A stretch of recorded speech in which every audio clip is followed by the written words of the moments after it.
Hi everybody, welcome to Gym Khana Muay Thai, Nepal's #1 gym. I'm going to give you a tour of the place today. So as we walk in, we're still not done. This is the front desk, the reception. We've got a store coming up here. We've got a small shop coming up. It's work in progress, but we're getting there. Once we get in, we've got these Gym Khana cards.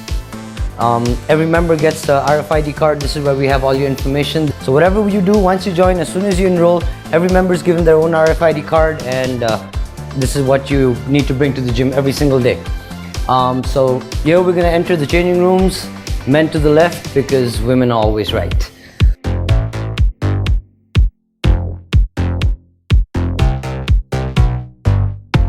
As you walk in Gym Khana, our locker rooms are positioned right at the front before you enter the gym. A lot of people have asked me why we've got it this way.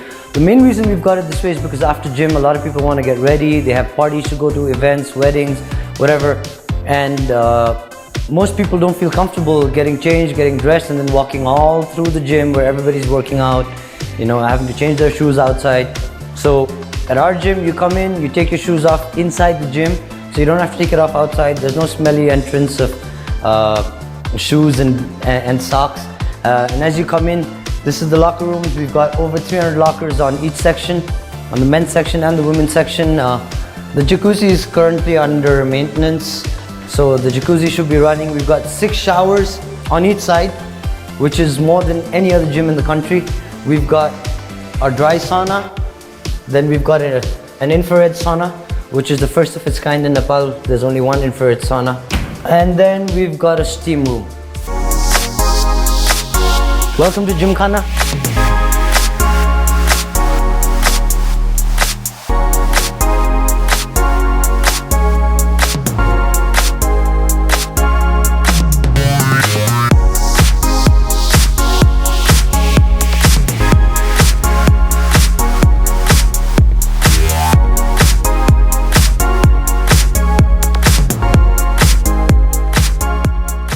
So we've divided the gym into different sections.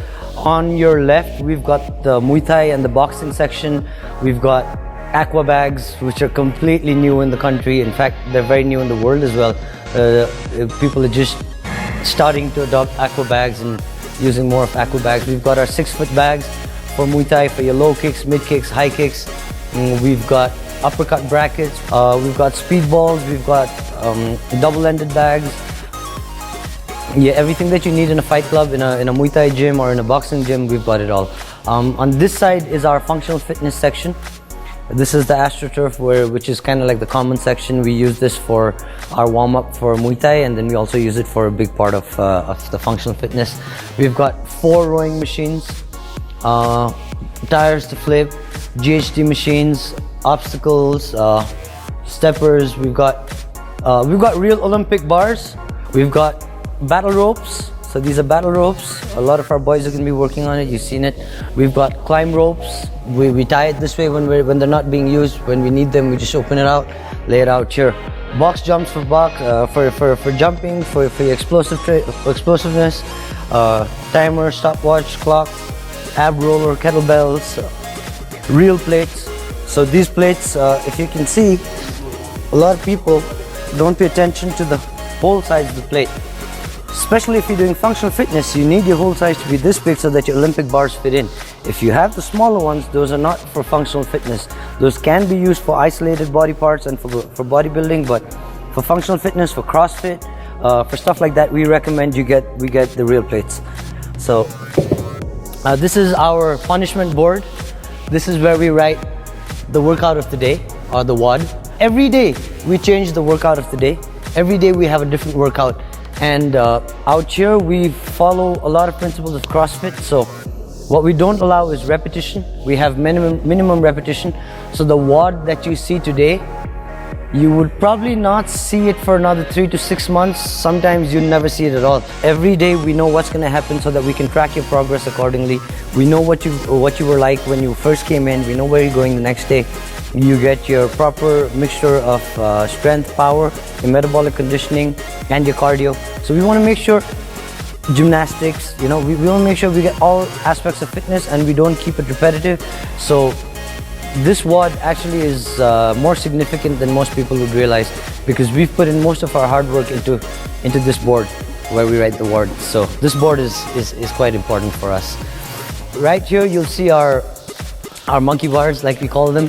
So these are for different calisthenic purposes. So don't get hollow pipes, get filled up pipes. You know, these things, they may look simple, but they're really not that simple. It takes a bit of effort and time.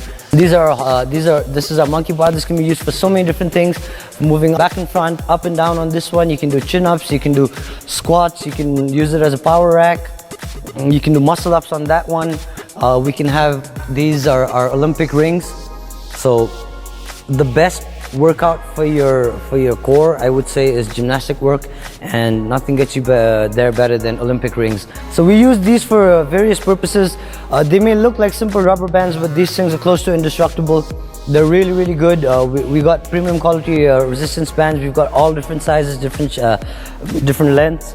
You can use them for pull-ups, for support when you're lifting, to weigh you down, or even just to help you with boxing work, you know, to get your hand speed going. We've got an Olympic standard, Olympic size 7 meter by 7 meter boxing ring. We had to fly this in all the way. It came in pieces.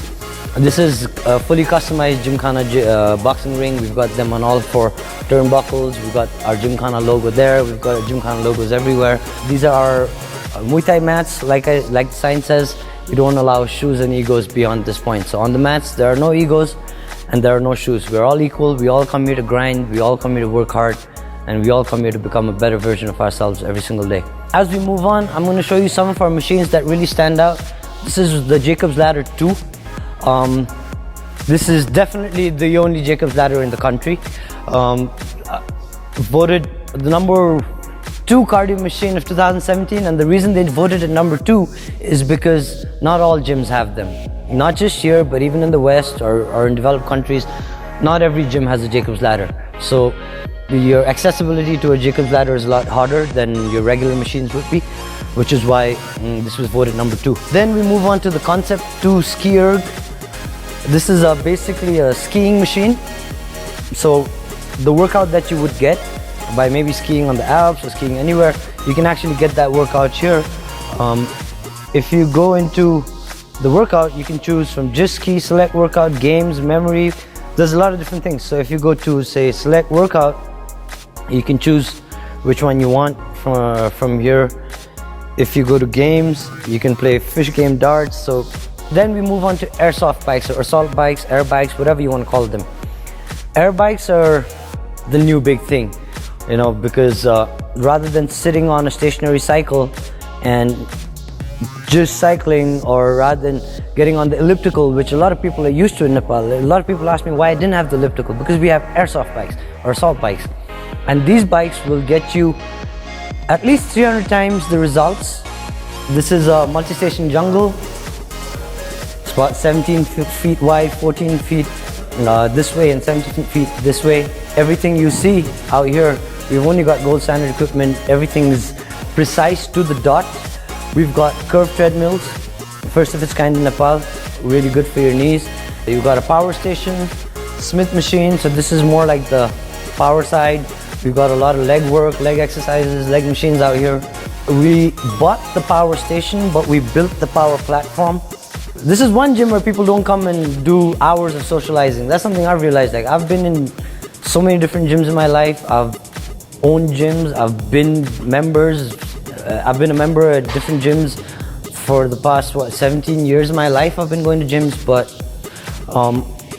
there's always this corner where everybody sits down and they want to talk, and you know, their workout goes out of the window. You do a couple of reps and then you sit down and you start talking and socializing. With the kind of environment and the kind of ambience we've got at the gym, we don't really have that a lot. Like, we have a sense of community. People who come and work out here and train here, there is a very strong sense of community. We have each other's back, we support each other, but we keep the talking for after the workout, outside in the restaurant area, where we have our own restaurant coming up.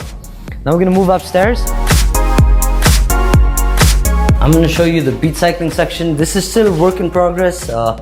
We'd completed this whole thing, but we got a better response of beach cycling than we thought we would, and a lot of people came in. So with the room that we had, with the hall that we had, it was just a bit small. So we decided to break it down, make it a bit bigger, and we're about 80% done. And we should have the whole thing complete within a month or two. So this is what the beach cycling room looks like. We're like I said, we're still working on things. We need to get some paint in here, get some more lights. Don't have enough lights. Get a screen, get some mirrors, and we should be done within maybe 15 days. I would say optimistically, but realistically maybe a month. So yeah, this is our beach cycling room. This is the first time in Nepal. Nobody's ever done beach cycling classes in Nepal before. You can call it whatever you want. Some people call it spin, some people call it RPM, some people call it soul cycling. As long as you get a good workout, it's scientific, it's measurable, it's calculable, and you know what you're doing, you can call it what you want. But this is our beach cycling room. We should be ready with this in another 15 days, and when we do, you'll know about it, because we're definitely looking forward to doing a big beach cycling seminar in the country and adding more cycles. That side is our therapy room, but like I said, that's work in progress still. We're still working on that. We'll show you what we do in there. But what we have with us at Gym Khana Muay Thai is we're the only gym in the country that actually has an in-house athletic therapist with us every single day on standby, morning to evening. So when you come in here, you can actually see a physiotherapist who's also performance and athletic performance development coach. He's been abroad for a very long time, and now he's come back in Nepal because he wanted to do something for his country, which is part of why most of us from Team Gym Khana are back here. A lot of us were abroad, a lot of us were doing other things, and we decided, okay, you know, it's time to go back home and whatever we've learned, whatever we've achieved, it's time to share it with our country people and make sure our country gets to that next level. And that's why he's here, like most of our team, and that's what we do. We do athletic performance enhancement, we do athletic therapy, we do sport-specific training. So if you're a footballer, we do training for footballers that's specific for footballers. If you're a swimmer, we do training specific for swimmers. If you're a fighter, of course, we do fighter-specific training. Whatever sport it is you're in, we look at the muscles that we need to develop, the reflexes that you need to have, and we work on those. So that's what's, I think that's where we stand out. That's our beach cycling class.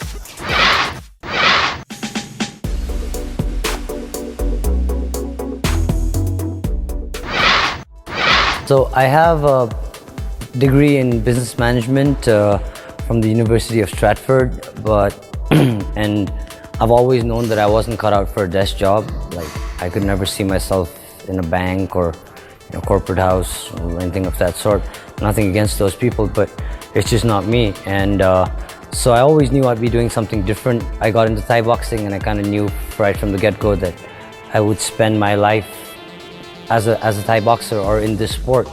And I was smart enough to realize that I couldn't fight forever, and there wasn't a lot of money to be made in Thai boxing. If you did it, you would do it as a passion or something you love to do. You'd do it for the challenge, but whatever it is, you probably won't do it for money because there's not a lot of money in it.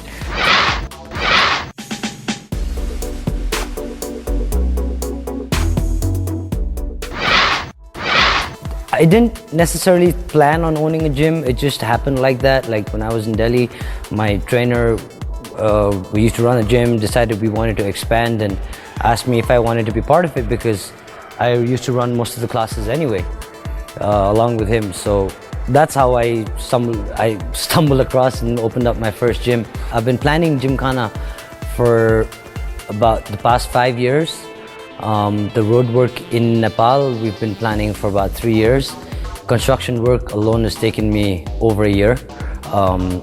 It's been a long and tiring journey, but it's been a very satisfying and fulfilling journey. I don't think we ever thought we would get as far as we've gotten in the amount of time that we've done it in, and every day is a new challenge. Like,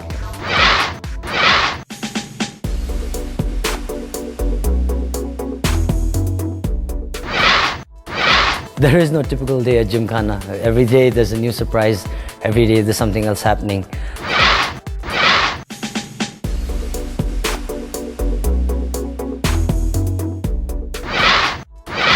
As for how the concept of Gymkhana came along, who the designer was, well, it was me. there was no designer. When you love something and you're passionate about it, you will know how to build it better than some person with a piece of paper and a computer. So every time I traveled, everywhere I went, I always looked for a gym before I would look for a hotel, and I'd look for my hotel room closest to the gym. So in every gym I went to, I collected ideas. I looked at what was good, what was bad, what we might need, what we might not need, what works, what doesn't work, and that's how I decided on exactly what we wanted.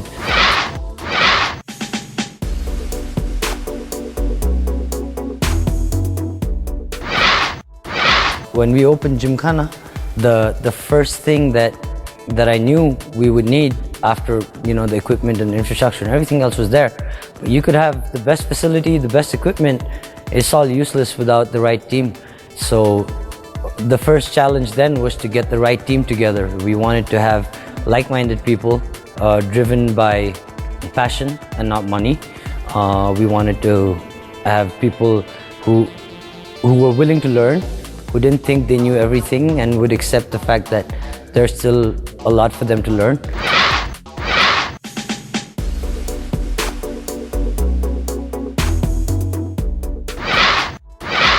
And who are willing to grow and learn with me in this journey. And I've been very fortunate. I've said this from day one. We have the best team in the country. We have the biggest team. We have the strongest team, but we definitely have the best team in the country. Whether it comes to bodybuilding, powerlifting, fighting, Muay Thai, boxing, whatever it is, the best in the country, they're all here at Gymkhana.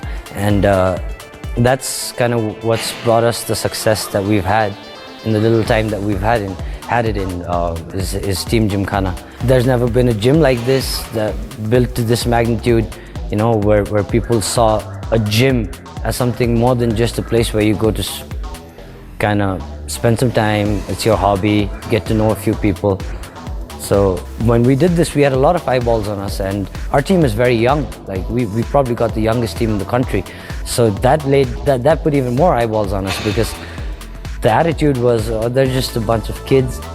And for us to get people to break through from that thought of that line of thinking, we had to prove ourselves.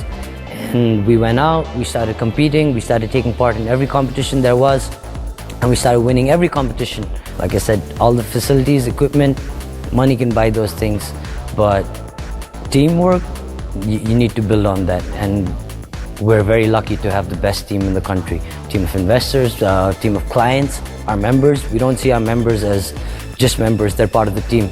And the members have always, at least in the 4 months that we've been running, have reciprocated that love and that support. And for us, our members are a family, and it's very heartwarming when they treat us the same way.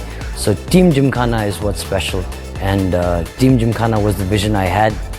We had, not just me, but all of us had before we opened Gymkhana, and it makes me very happy to see that we're on the right track.